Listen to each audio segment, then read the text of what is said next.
शांति।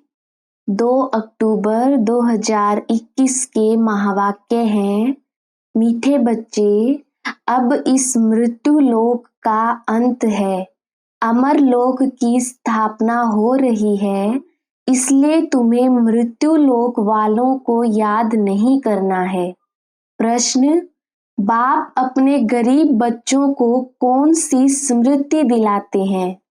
उत्तर, बच्चे, जब तुम वॉइसलेस थे तो बहुत सुखी थे। तुम्हारे जैसा साहूकार दूसरा कोई नहीं था। तुम अपार सुखी थे। धरती आसमान सब तुम्हारे हाथ में था। अब बाप तुम्हें फिर से साहूकार बनाने आए हैं। गीत, नैनहीन को राह दिखाओ प्रभु। ओम शांति। मीठे मीठे रूहानी बच्चों, आत्माओं ने गीत सुना। किसने कहा? आत्माओं के रूहानी बाप ने। रूहानी बाप को रूहानी बच्चों ने कहा, बाबा। उनको ईश्वर भी कहा जाता, पिता भी कहा जाता। कौन सा पिता? परम पिता। बाप है दो, एक है लौकिक, दूसरा पारलौकिक। लौकिक बाप के बच्चे पारलौकिक बाप को पुकारते हैं, हे बाबा। बाबा का नाम शिव। वह शिव निराकारी पूजा जाता है। उनको कहा जाता है सुप्रीम फादर। लौकिक बाप को सुप्रीम नहीं कहा जाता। ऊंच से ऊंच सभी आत्माओं का बाप एक ही है। सभी जीव आत्माएं उस बाप को याद करती हैं। आत्माएं यह भूल गई हैं कि हमारा बाप कौन है। पुकारते हैं, ओ गॉड फादर, हम नैनहीन को नैन दो तो हम अपने बाप को पहचाने।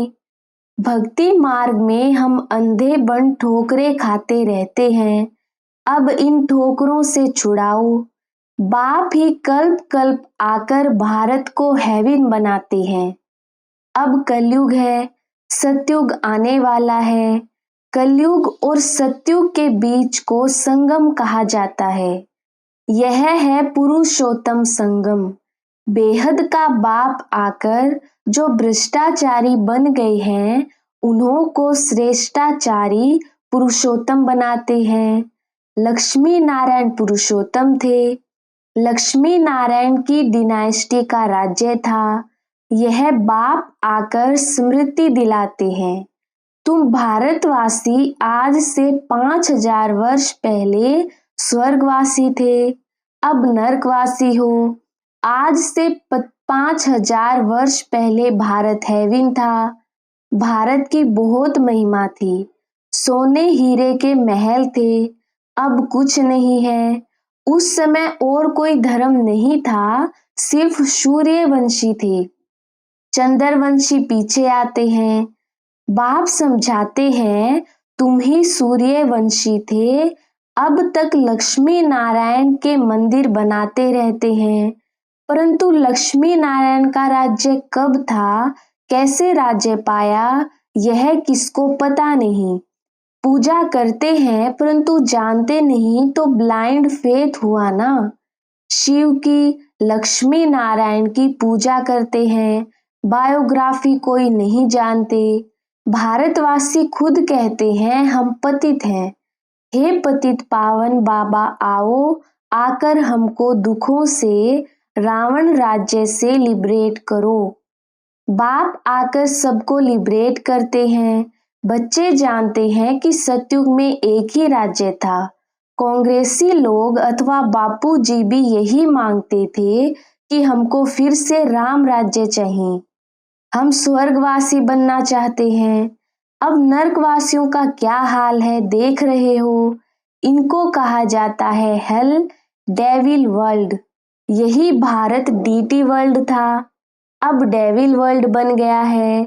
बाबा समझाते हैं, तुमने 84 जन्म लिए हैं, न कि 84 लाख।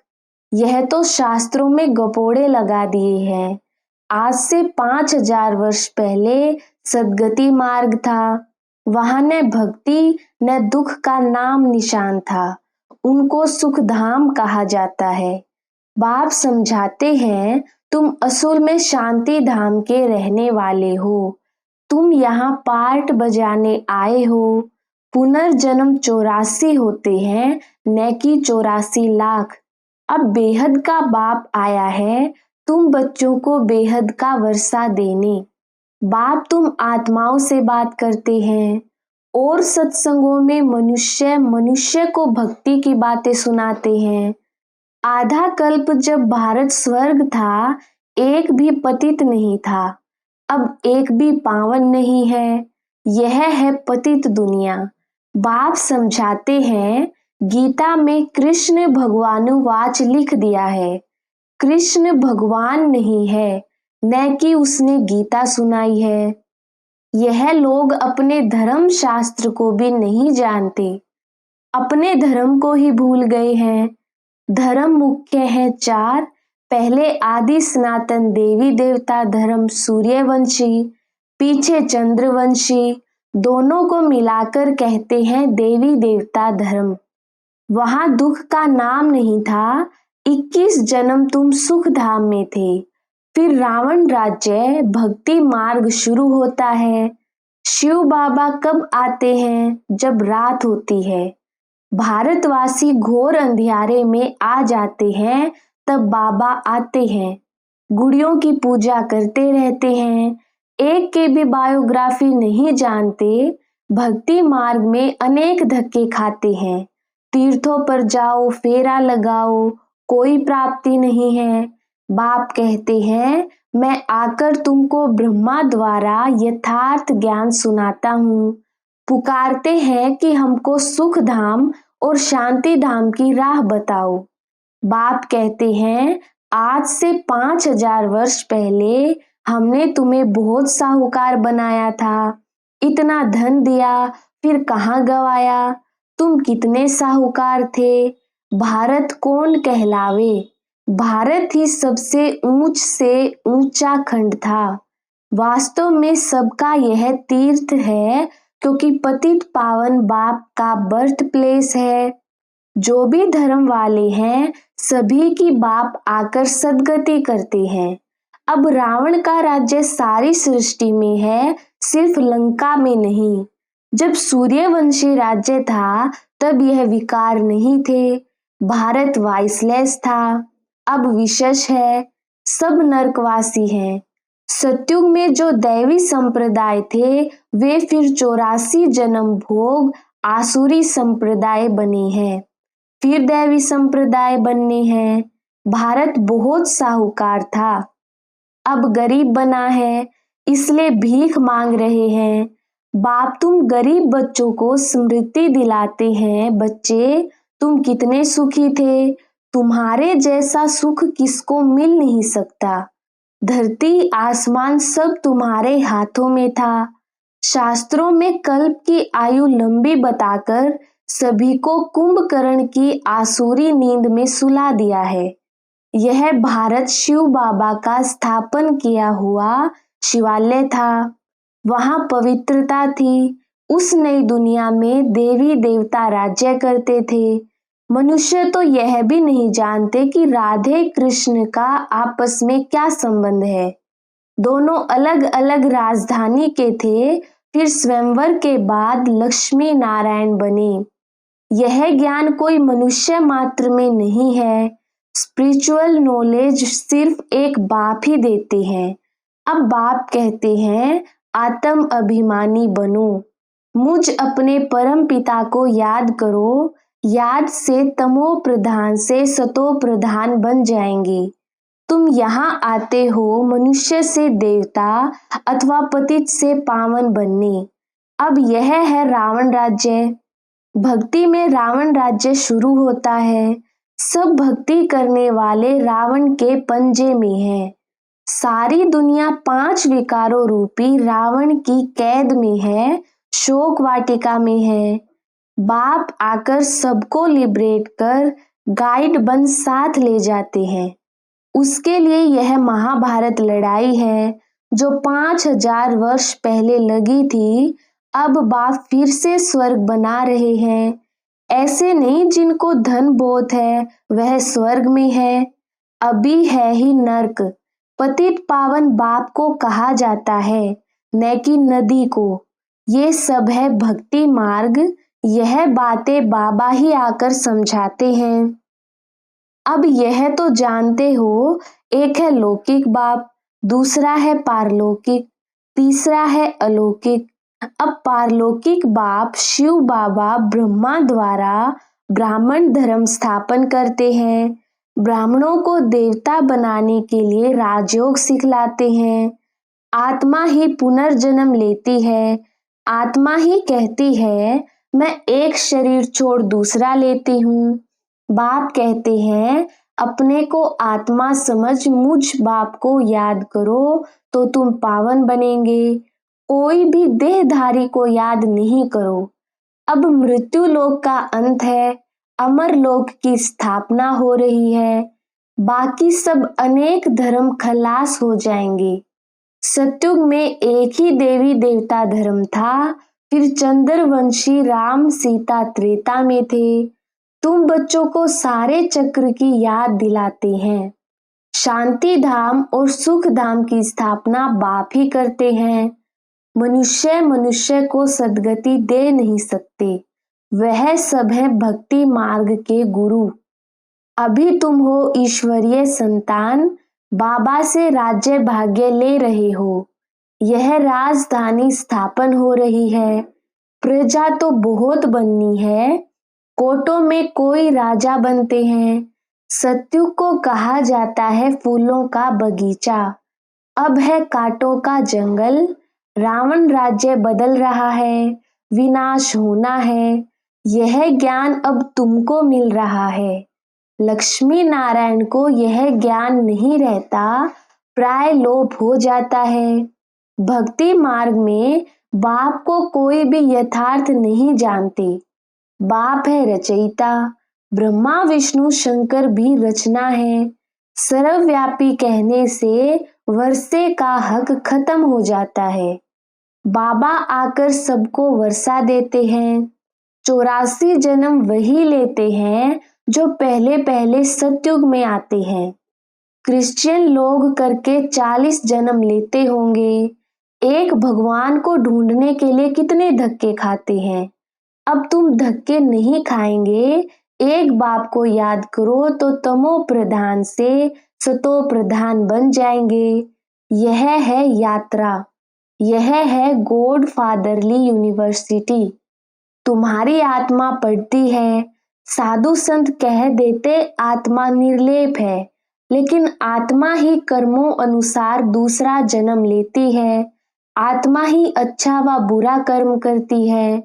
इस समय कलयुग में तुम्हारे कर्म विकर्म होते हैं, सतयुग में तुम्हारे कर्म अकर्म होते हैं। वहां विकर्म होता नहीं, वह है पुण्य आत्माओं की दुनिया।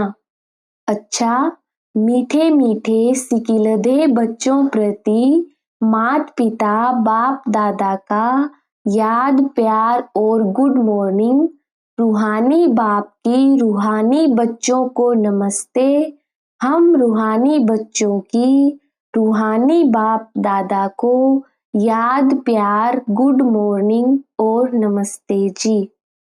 धारणा के लिए मुख्य सार, पहला पॉइंट है, एक बाप से बेहद का वर्षा लेना है, श्रेष्ठ कर्म करनी है।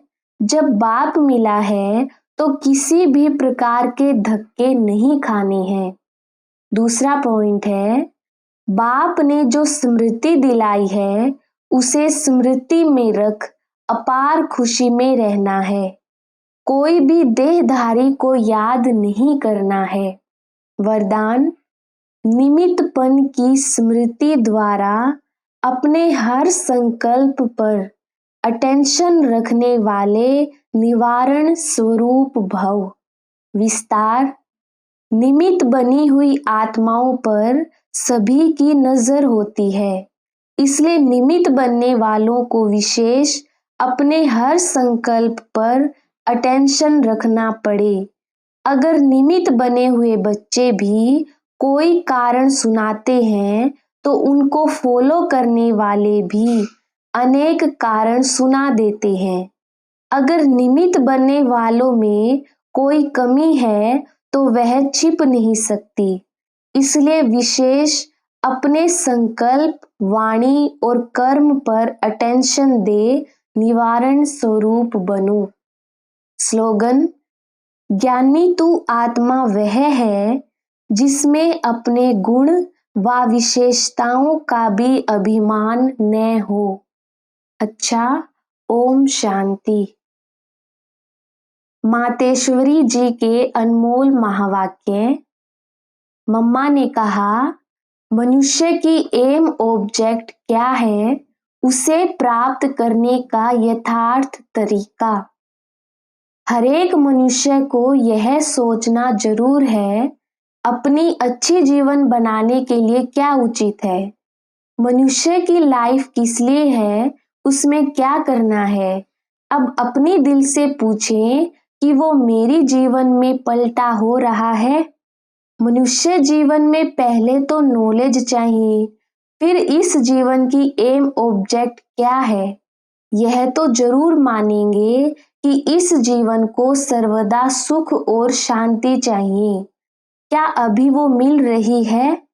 इस घोर कलयुग में तो दुख अशांति के सिवाय और कुछ है ही नहीं। अब सोचना है, सुख शांति मिलेगी कैसे। सुख और शांति, यह दो शब्द जो निकले हैं वो जरूर इसी दुनिया में कब हुए होंगे, तभी तो इन चीजों की मांगनी करते हैं। अगर कोई मनुष्य ऐसे कहे कि हमने ऐसी दुनिया देखी ही नहीं, तो फिर उस दुनिया को तुम कैसे मानते हो।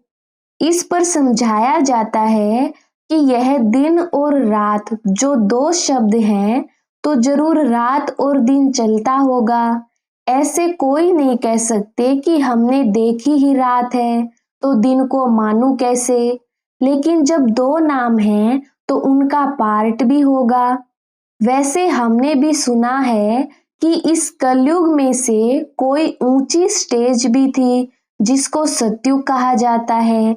अगर ऐसा ही समय चलता रहे तो फिर उस समय को सतयुग नाम क्यों दिया गया। तो यह सृष्टि अपनी स्टेज बदलती रहती है।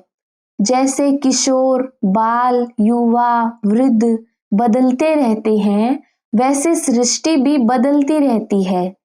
आज की जीवन और उस जीवन में कितना फर्क है, तो उस श्रेष्ठ जीवन को बनाने का प्रयत्न करना है। दूसरा मम्मा ने कहा, निराकारी दुनिया, आकारी दुनिया और साकारी दुनिया का विस्तार।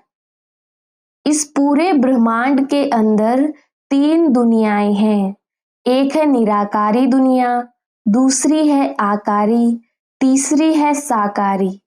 अब यह तो जान लिया कि निराकार सृष्टि में तो आत्माएं निवास करती हैं और साकार सृष्टि में साकार मनुष्य संप्रदाय निवास करते हैं। बाकी है आकारी सूक्ष्म सृष्टि।